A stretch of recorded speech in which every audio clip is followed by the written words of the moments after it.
How would our lives and our relationships and our world transform if we stopped being so afraid of pain?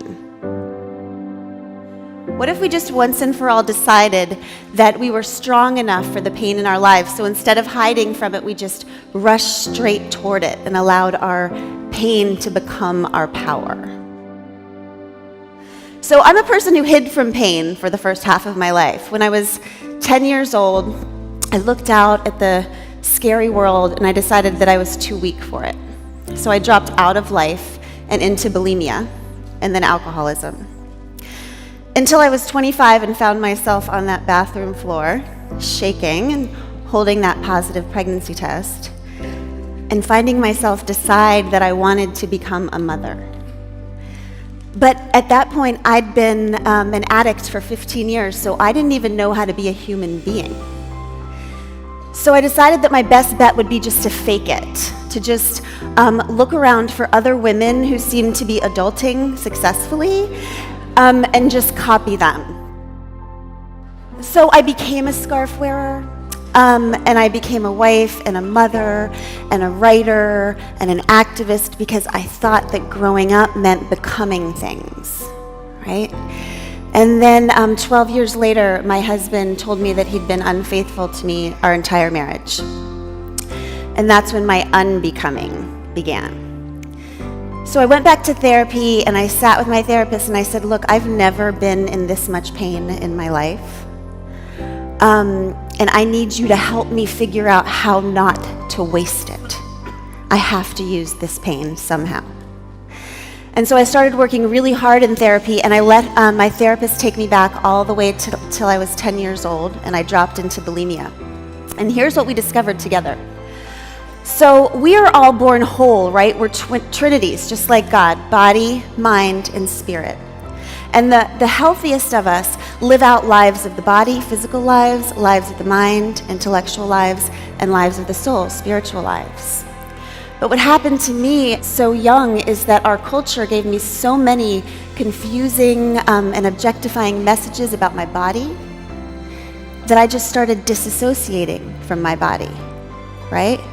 Because good girls don't desire, good girls don't hunger, good girls don't even grow.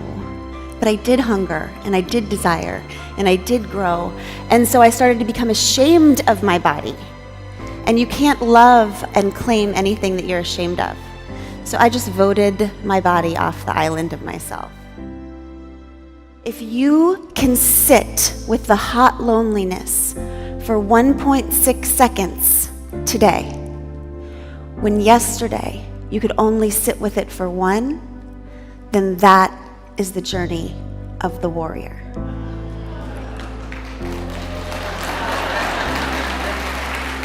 And I just sat on the floor and read that and read that and read that, and I thought, oh my God, that is what I've been doing since I was 10 years old, trying to outrun the hot loneliness.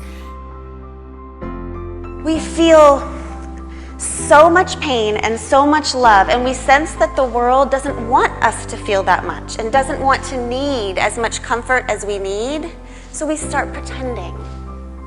We try to pretend like we're the people that we think we're supposed to be. We numb and we hide and we pretend, and that pretending does eventually turn into a life of lies. But to be fair, we thought we were supposed to be lying. They tell us since we're little that when someone asks us how we're doing, the only appropriate answer is fine, and you? It's what women are feeling. It's this like restlessness, this stalking of the periphery. It's this is all I've seen. All I've seen is a bunch of minis. Yeah. Right? But I know I'm meant for something different. Right? I know my faith is bigger than this religion I've been handed. I know my sexuality is wider than this category I've given. I know my potential is bigger than the opportunities that have been put in front of me. I know I'm meant to love deeper. I know I'm meant to be loved deeper and realer and truer. And it doesn't matter that I can't see it because it's in my imagination. And I really think that imagination is not where we go to just dream up something. That imagination is where our truest reality is. Yes. Right? So if we start there and lead from the inside out instead of the outside in, that's how we create the truest, most beautiful from our wild. Do not think that the truest, most beautiful life goes from here to reality. I think it comes to life one dimension at a time. Correct. Right? So it's in the dimension of imagination, which is not a pipe dream. Like what I really want to get to the wild is that what is it in our imagination? It's not Pollyanna, it's not a pipe dream, it's our marching orders. Write it down on a piece of paper. An architect does not dream up a building and then start building, right? The architect has a vision and then they let it come to life on paper. Tell yourself you are only going to dream it up. You're not going to do a damn thing with that dream, right? So you don't scare yourself out of admitting that you can dream. Figured out is, okay, so in cultures like ours, in patriarchal cultures like ours, the zookeepers will always train every marginalized group to be ashamed of their anger and to suppress it and to stay in this cage of gratitude and happy. Why? Because pissed off women make change. We have it all wrong. We are afraid of pain, but we were made for pain. We need to be afraid of the easy buttons, right? Because the journey of the love warrior is to rush towards her pain and allow her pain to become her power. When they do the thing they think they cannot do, because it'll rock the boat, when you do that in your relationships and in your conversations and in your parenting and in your home, you start to do it out in the world too. Yes. Right? Big time. So we figure out that we can do, the world will tell us, you can't make a difference. We're always thinking should, shouldn't, good, bad, right, wrong. So to get us out of that language, that caged language, that tamed language, there's questions we can ask ourselves, which is, okay, forget the right and wrong. What is true and beautiful, right? And what happens, what I've realized is when I use that language with women, the mind shuts down. And this other thing rises up, right? Which is imagination, which is soul, which is spirit, which is pure, which is wild, which is true to them. Is these sensitive souls, they're like standing on the bow of the Titanic going, iceberg, iceberg, and everybody else is like, we just want to keep dancing. Right? And like these sensitive souls in most cultures and throughout history have been identified as important to the culture. They're the shaman, they're the medicine men, they're the poets, they're the clergy. They're the ones that are a little different, a little eccentric, because they can see things that other people can't see, hear things that other people can't hear, feel things that other people can't feel.